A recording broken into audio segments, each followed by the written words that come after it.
Alright, so here's the bike before. So we got the front signal lights there, that'll be gone. The fender, that'll be gone. The lights, and then that tail light will switch out as well. So that's everything before. I'm sure you've all seen stock Groms. And then we'll do the after.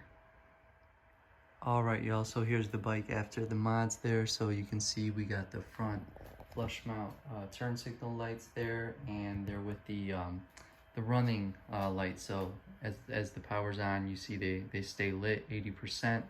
On the back there we got the integrated tail light, the license plate light, as well as the high mount adjustable bracket there from TST as well. So this gets tightened, so I'll tighten that down to, you know, wherever I decide on later on.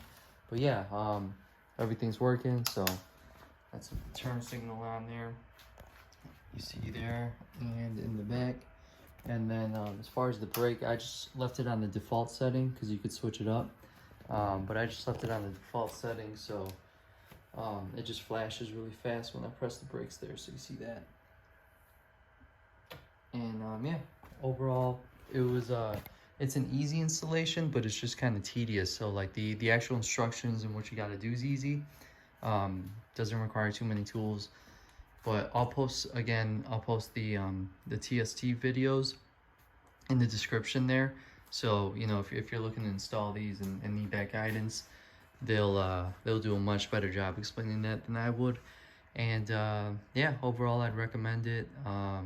So these are the new mods for today, and then I'll catch you guys next time. We're gonna keep adding to this. Peace.